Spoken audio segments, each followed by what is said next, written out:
Welcome to another Western Tabletop review. Today we're going to be looking at the first impressions of Combined Arms, the World War II campaign game released by Warlord Games. It also itself is a standalone board game whilst having those campaign elements, and it ties together the primary systems of Bolt Action, Blood Red Skies, Victory at Sea, and Cruel Seas. So I've had this one open and cut all the components out already, but we'll just go through after I've played a couple of turns and we'll talk about what the system can do, how it's designed, and where it could possibly go beyond. Stick with me and I'll get the lid off. Okay, so we'll open this one up here. Bear with me, I'm doing this on an impromptu setup, as always.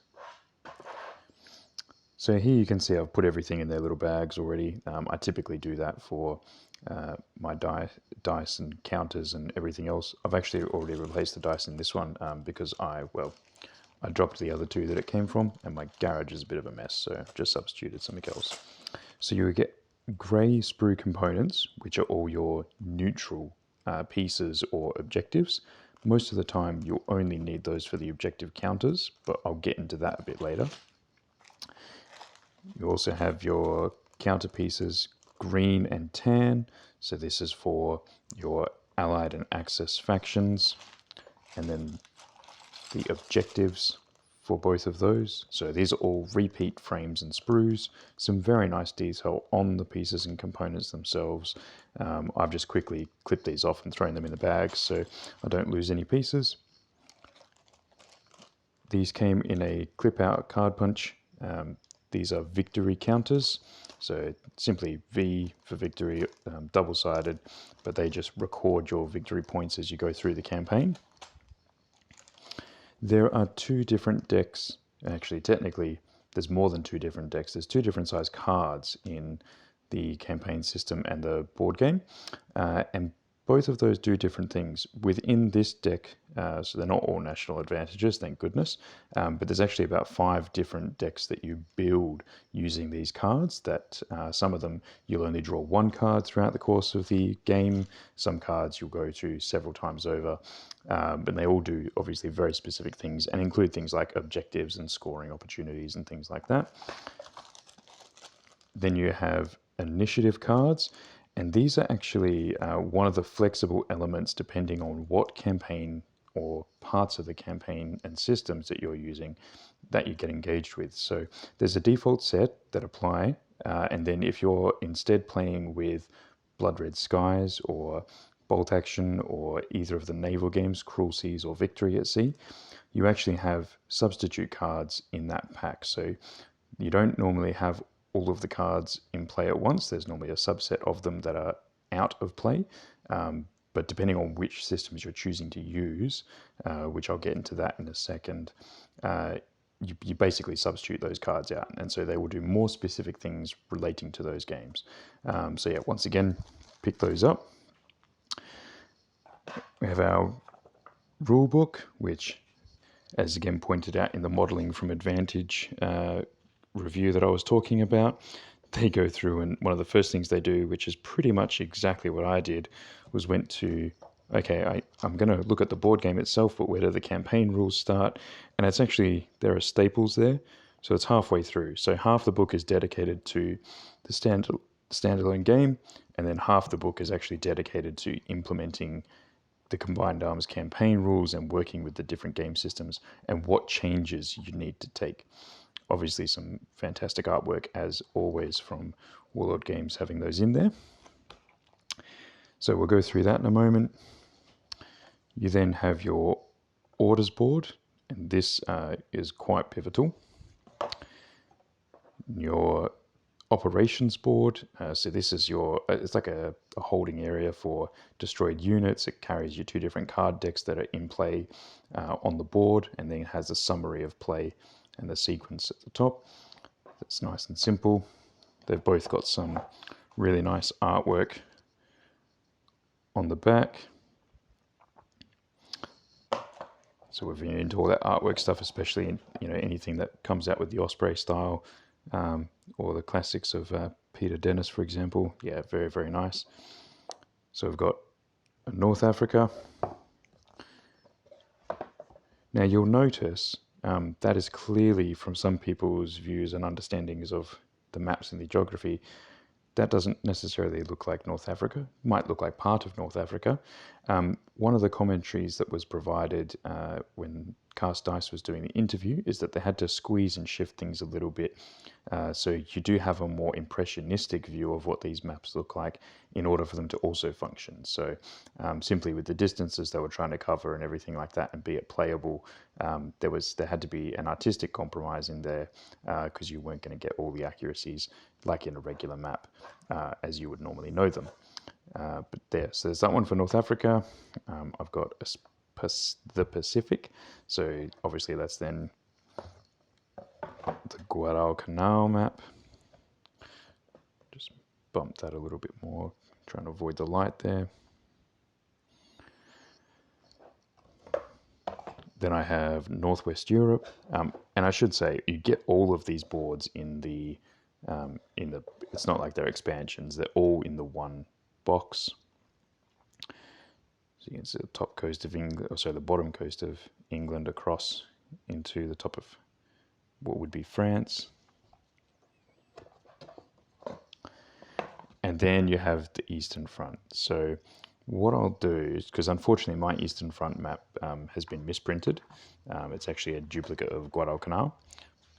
But Eastern Front is actually meant to look like that, which is a very cool... try and get rid of that shine. There we go. It's a very cool map and very interesting. Having played a couple of campaign games, a very interesting layout. Cool. All right. So what I'll do is I'm actually just going to quickly set up an example with the cards and everything, and talk about the different decks and the steps that we go through, and then yeah, we'll pick up from there. Okay, so I've set up what I guess an example starting layout would be, pretty close to it. You obviously have flexibility as to where you move your units and where you move your objectives. They're not set in those starting positions.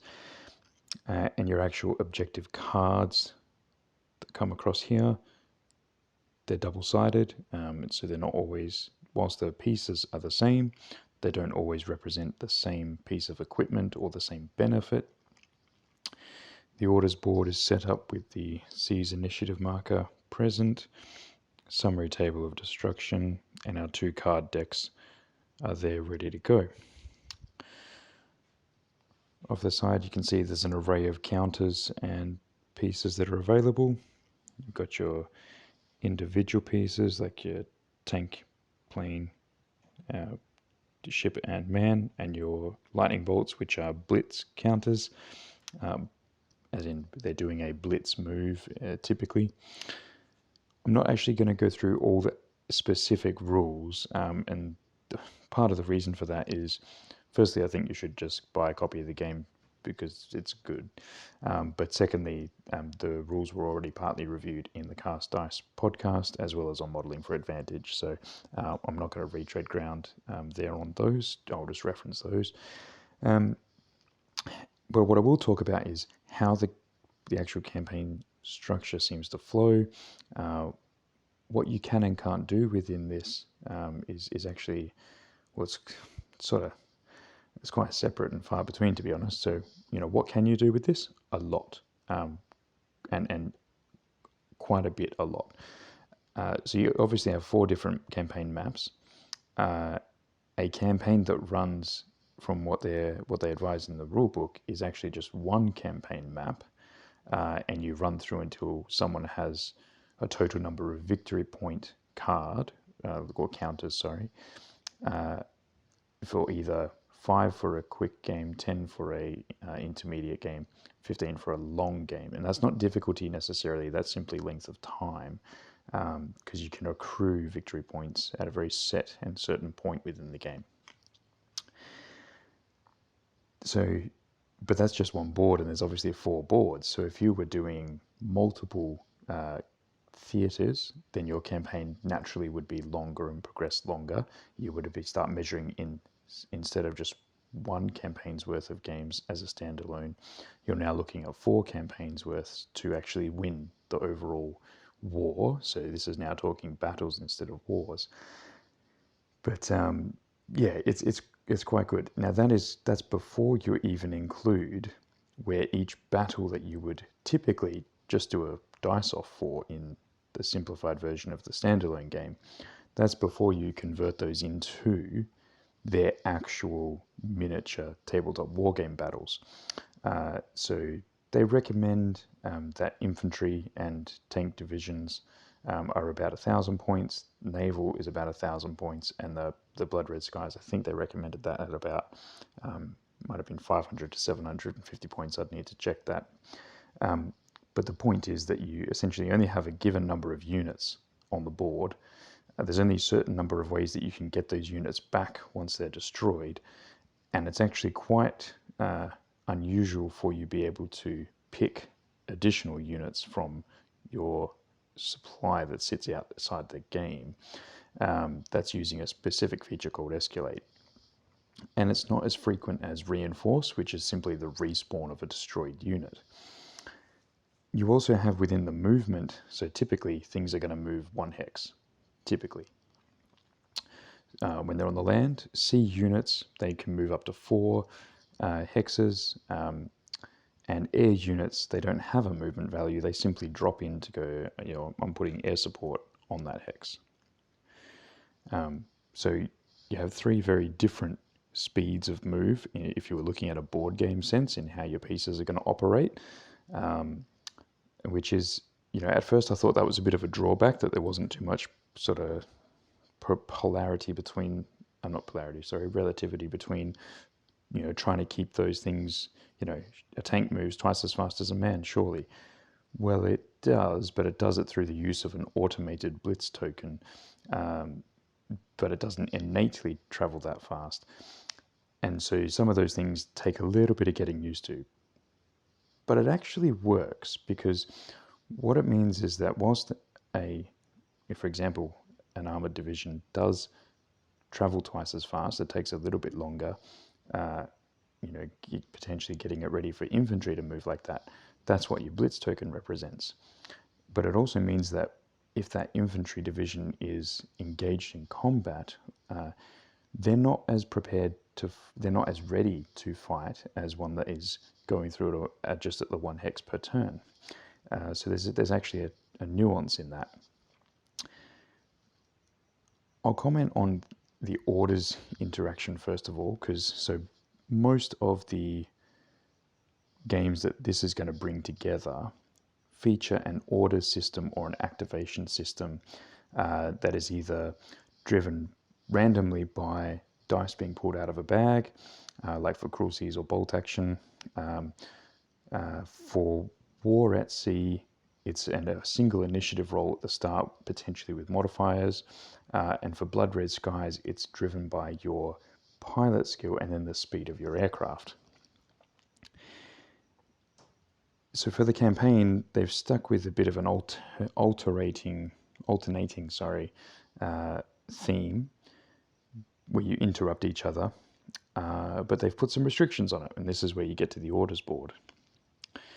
So these green ones typically represent Axis forces, and so you're going to have Axis forces and then Allied forces and then Axis forces and Allied forces as they drop in. What's really key about this is that if the Axis forces say, I want to pick up 2 land orders, so that's going to allow me to, the number 2 means that I'll be able to move 2 units essentially. The border around it does mean something as well. It means it could be a concealed move, but the Allied player can't take that spot anymore. It's taken. Once there's a marker on it, you can't double up. And that actually, as it turns out, has some serious implications into how you plan what you're going to use with your forces and how you're going to maneuver on these maps. You will often be in a situation where you actually can't do everything that you want to do. And so you need to choose what the best thing is for you to be able to do at that spot. So as you alternate and you run out of things, you go, oh, I don't know if there's anything I want to do. Well, you can always seize the initiative, and that's basically it's a first player marker, and it also has a replenishing hand effect on your initiative cards. And it turns out that's quite important. The initiative cards are actually quite critical. So if I pick up a random one here and have a look at it, so this one says, so play after bringing back an infantry unit as reinforcements. Choose an empty land unit hex not adjacent to an enemy unit. Place the infantry in a chosen hex. So in a space where you can drop in a infantry unit well ahead of its 1 hex move per turn, and you could potentially drop it next to an objective, a grey building, but not next to an opposing person, infantry automatically trump essentially any other unit unless there's an infantry unit there for capturing objectives. And that's that's pretty significant to be able to drop it in. But that's on an initiative card. Now you'll notice it's also double-sided, or top and bottom. You instead could play this as an order card to draw 2 initiative cards, discard one, and keep the other. So some of these effects, they will allow you to do all sorts of weird and wonderful things. And they actually, from a strategic play point of view, open up far more doors than what originally I thought they were going to when I was looking at them and trying to understand the mechanics. So that's very, very, very good. Coming across to over here, you can see that we've got these different counter types. So typically in the standard game, when you're not playing as any form of, if you're just wanting to play the units as they are, then you can ignore these. You don't have to worry about them. You just play with the plastic miniatures. Essentially, if you want to put a little bit more depth into it, you can use these card markers here. So blank ones are scouts, and so they behave quite differently. They are very much used in a scouting purpose. And then you have simply 1, 2, 3s to represent, because you only ever have 3 of the same type of a miniature. So it's 1, 2, 3 of the infantry, the armor, and the navy. And you'll say, what about the aircraft? Why can't the aircraft do it? Well, the aircraft are never actually, they sort of fly in and fly out. So once this guy's finished his air raid mission, he just goes back to being off the board waiting to be called in again. So he doesn't ever need to have a scout marker or something put up. Ironically, as it turns out, scout markers are a very good way of forcing an aeroplane to bounce back to the supply of an individual. So what I'll do next is I'll set up a couple of other bits and pieces for where I think this could go. Certainly in our local club, where I think we can push it. And yeah, I'll show you what it means when what does it actually look like to battle on these campaigns. Okay, so now we come to what the battling looks like. So this would be a hypothetical example of a board situation after the orders phase has been completed. And so you can see in this instance, the Axis forces have gone 3 and 1, which means they've been able to move 4 land units. So the 2 armored divisions, the 2 infantry divisions, whilst the Allies have gone 2, 2, and then 1 down here. Theoretically, at any given point in time, if the Axis did not want to use 1 for the sea orders, they could have used 3. It does the same thing, they just don't have 3 units, they've only got 1 on the board, so they actually accomplish the same thing. And the same with the air. In this instance, set it up as the naval one. The other thing I did just to set the scene, I guess, a little bit, is to flip the objective markers to the colors if they had been captured. This represents, technically it's only probably 1 turn's worth of movement, but the objectives generally don't convert over until second turn with the way that it works. So it's possible some of those would have flipped, but it's more likely that I've done that ahead of time in advance, but that's fine. That's not a problem. So we've got a couple of different, we've got an airstrike, some interactions here, and we don't necessarily have anything else that's going on. It's like, oh, well, cool, the air support's there. How does that work? It's like, well, there is an air raid phase, and so this would resolve. There's anti-aircraft fire and then a fighter strike. Let's say that the fighter strike does destroy the tank, which is just based on this table here. So the tank needs to roll a 6 to destroy the aircraft. The aircraft only needs to roll a 4 to destroy the tank. They're done in 2 separate steps. So if the fighter was destroyed by the tank, then that's it. There's no airstrike. But we're going to go, yep, let's say that one's killed. That goes to destroyed units.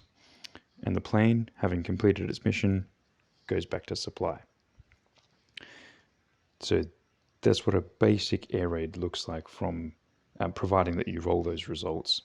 That part's quite simple. An aerial dogfight actually is about the same. You get the 2 planes, they're essentially going to fight each other. The winner of that roll-off is going to be the winner, and they will return to their supply. The loser will be destroyed. Destroyed does not mean gone forever. Destroyed just means that this is their current state as a playing piece. There is, many things that are actually going to bring that forward. Now, that's an air raid, which is, it's a little bit simpler to describe those ones because it's where the plane is, what its target is, and it does its thing. A battle's a little bit different, so I'll use the sea battle to start.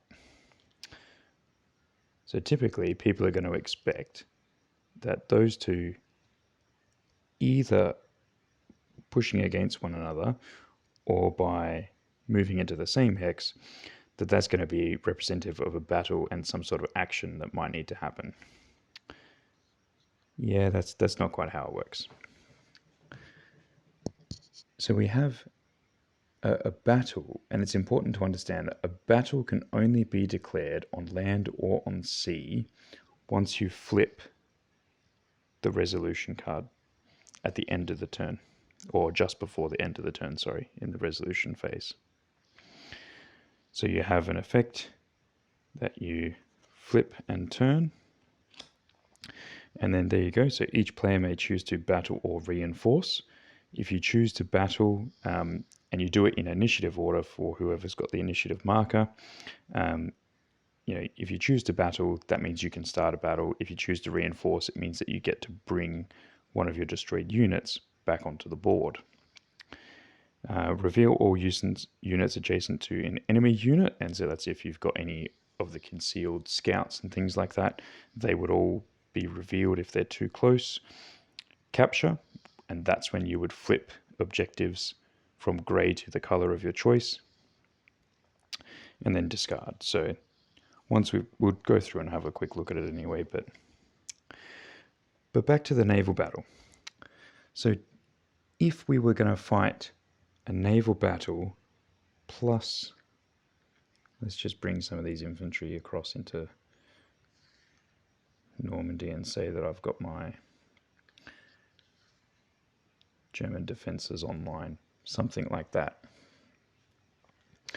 So there's actually both of these situations are eligible to be called battles, because what happens is you simply take, let's start with the German ship here, and yes, we're going to declare a battle, and we're going to declare a battle on that hex.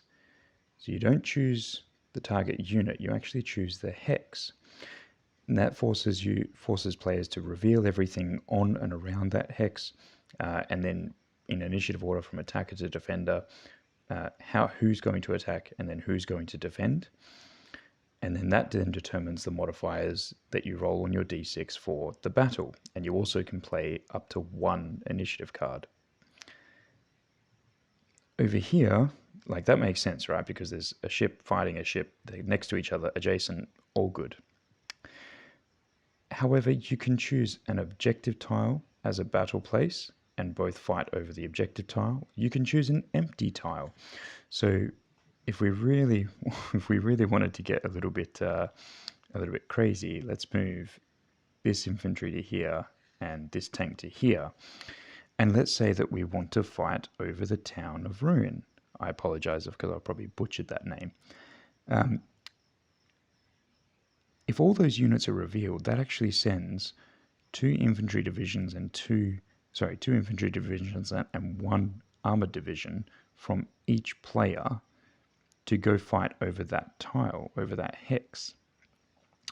Now, the winner of that hex, or the winner of that battle overall, is going to be able to move in one victorious unit into that hex at the cost of an opponent's unit being destroyed.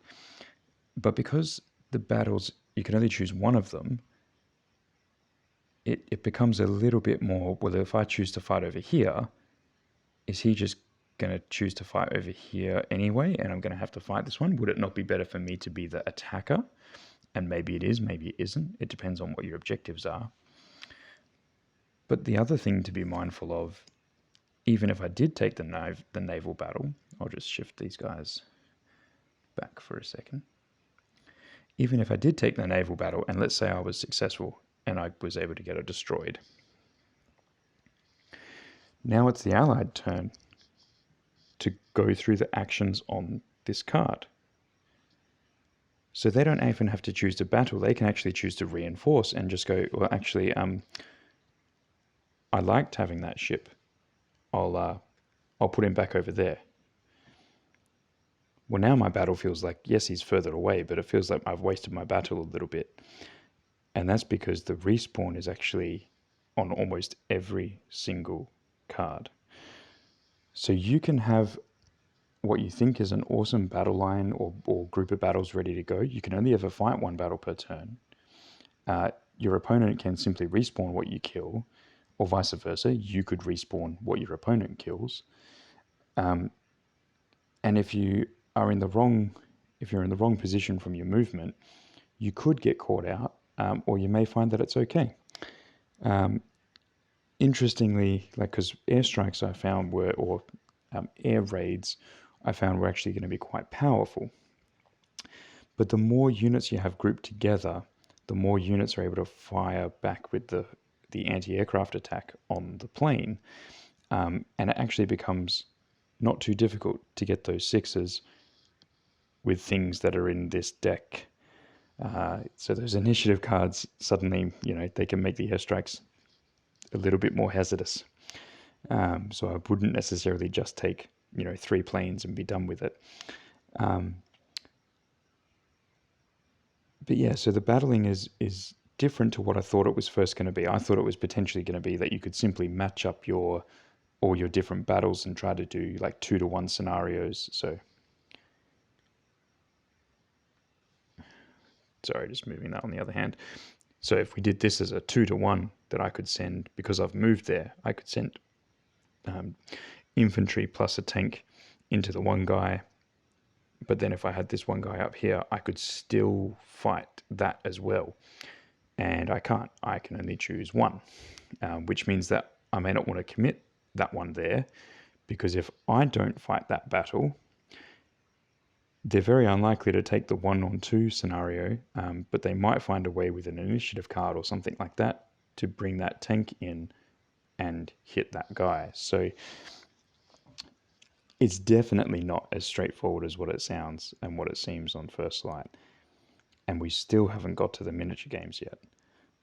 That's coming up next. Okay, so into the tabletop miniature side of things, and how does that work? We're talking about doing single battles at a time between potentially equal or unequal forces. Those units get destroyed. Does that mean the army's destroyed? Do they get reinforced? How does that all work? And the answer really is, the rule book absolutely gives you some guidelines as to what you could do in that space, being, 1,000-point divisions for the tanks and for the infantry and for the navy, and approximately 750 to 1,000 points, I think, for the Air Force components. And you could just run it simply as those points limits, or either bump them down or bump them up for slightly faster or slower intervals and changes on those combats. But we're miniature gamers and we're tabletop war gamers, and we can do significantly other, wonderful different things here. So you could, because we have a set of markers here that are numbered on each side, that's potentially 9 different forces, 9 different lists, 9 different types of lists, 9 different points values. You could have, so instead of simply 3 tank divisions all at 1,000 points, you could have 3 tank divisions, one at 1,000 points, one at 1,500, one at 3,000. Whatever you want, it doesn't matter. You might even come to an agreement with your opponent that, depending on the type of campaign that you're playing, that those points between the forces don't actually have to be the same between players. It all, like, you're in your own, you've got your own toolbox essentially, right, to build. The rules that are in Combined Arms are really good and really straightforward, and they absolutely will work around those 1,000-point levels. You talk about what your players want within the campaign. They give a way of tracking damage points across, and when something gets hurt, it counts as an extra, 1,000 odd points worth of destruction. That generally is going to mean, right, they got destroyed, these guys have only got 500 points left. Something like that. Again, you can record it with the numbers, you can track it on, whatever you want. But it doesn't matter that this one died, because once it dies, and what they recommend is that once it dies and goes here as a destroyed unit, when it gets reinforced, the point total will be whatever you've agreed and it will stay the same, but you can change the list. And so, as long as a force is alive on the board, it can continue to be as it is and get worn down through attrition. But then when something refreshes, you could bring something completely new and different. The other thing they recommend is that when you are going to fight over the objectives, because from what I can see at the moment, you are going to fight over the objectives. Each of them have bonuses that are passive that allow you to do things. One of them simply is, instead of counting as 1 victory point when it's scored, it counts as 2. You only have to score that a couple of times and you're going to be well ahead of your opponent. So yeah, you're probably going to do everything you can to capture them. But you could theme your battlefields, you could theme the missions that you play, and you could do it either at, you've even got firefight as a skirmish to run down and do things with. So you could do really low point missions. Have one of your, maybe play your scout, your infantry scout platoon things. Maybe if they encounter an infantry scout, it's actually a firefight patrol mission, and you do something like that with them.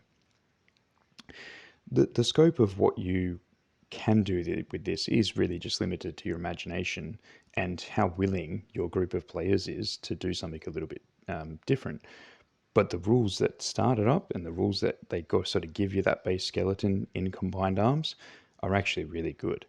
And so, they basically say that when you're fighting, with a naval battle, for example, you just talk with your opponent about whether that's a cruel seas battle or a victory at sea battle, or whether you go, actually, you know what?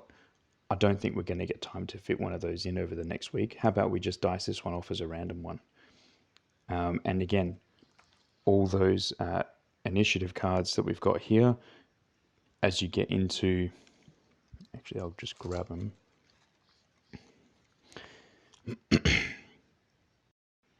As you get into all the different, you can see the symbols in the top and the bottom down here.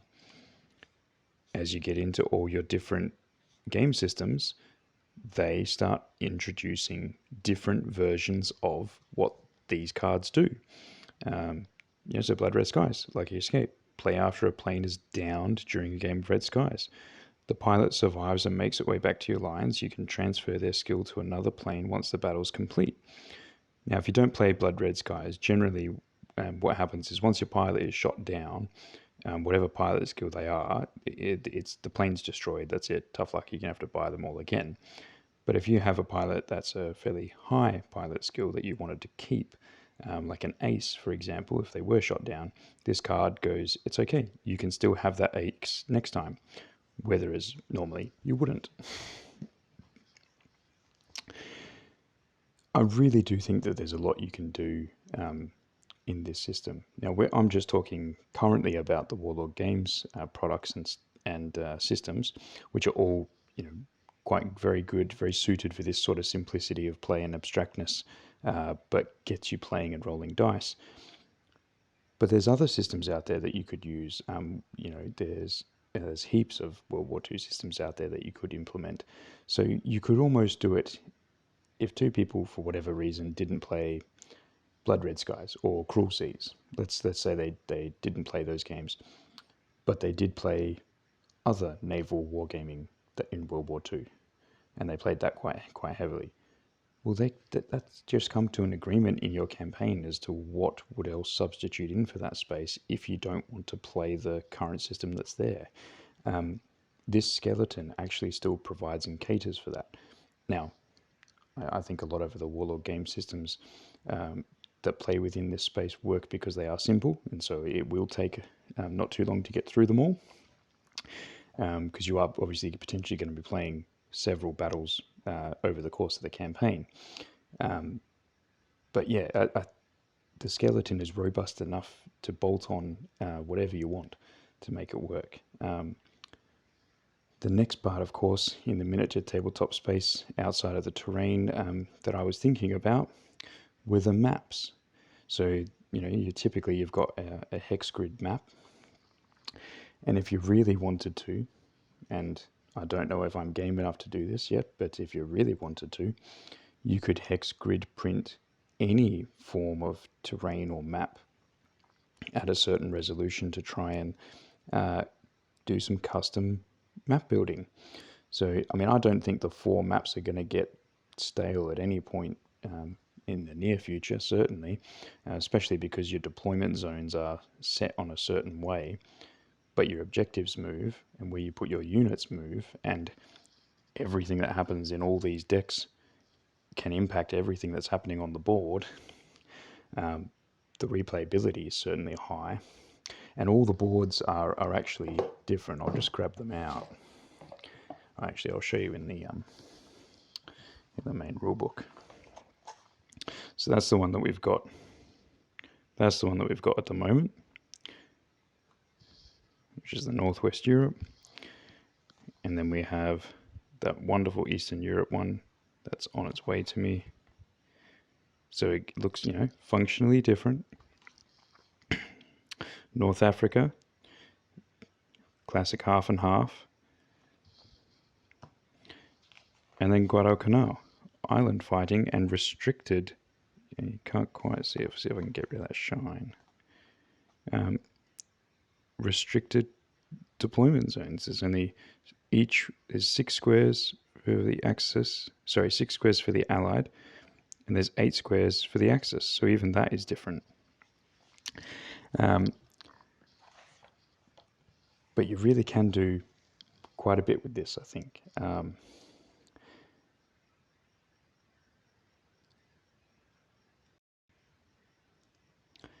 And so as far as first impressions then go, for a campaign system that was simple to read and understand, offers 2 different ways to play through. The regular standalone board game takes about 2 to 3 hours, depending on how complex you want to run certain interactions. It takes closer to the 3-hour mark if you're using the concealed units, because it does take an extra couple of turns to figure things out and reveal bits and pieces.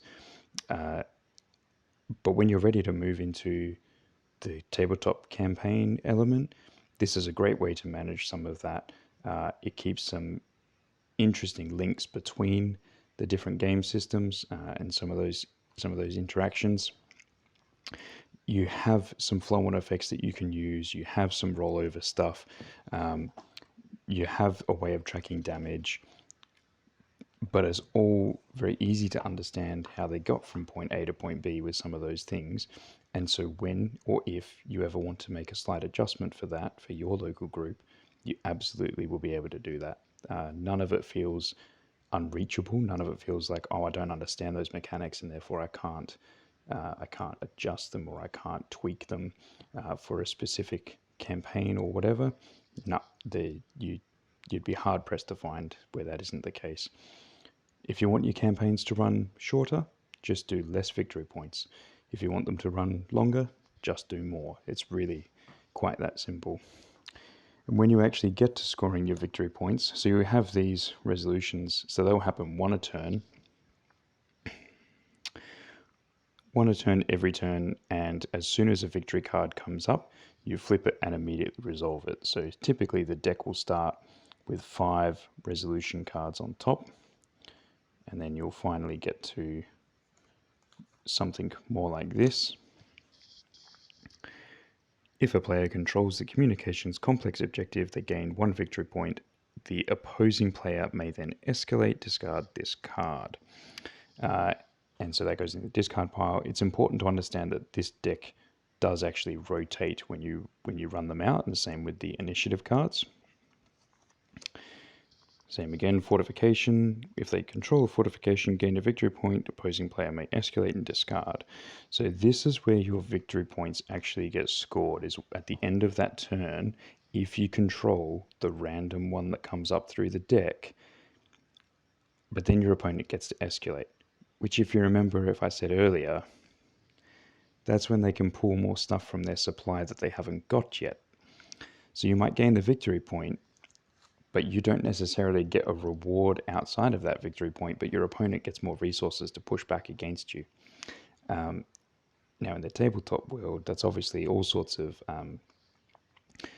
multi-matchups, mashups, and all sorts of things can occur in that space. Yeah, it's quite nice to see that you can't have someone in a runaway victory position. As often in campaigns, if you have somebody that does get far enough ahead with enough passive bonuses or resource engines, for example, that take over in the background, it can be a little disheartening to continue that campaign when they've got something set up, often unintentionally. But yeah, this is an interesting way to do it. Now, a couple of things about the components. I mentioned the board earlier, but I've got, they give you 2 different colors, tan and green, but all the gray objectives here, because they are actually on a sprue, you do get gray miniatures for the tanks, planes, and aircraft. It is feasible that you could have a 3rd player interaction if you wanted to represent. My first thoughts on it were potentially a side like Italy that may switch halfway through. So potentially, 4 of the units might be Axis German, 2 might be Italian.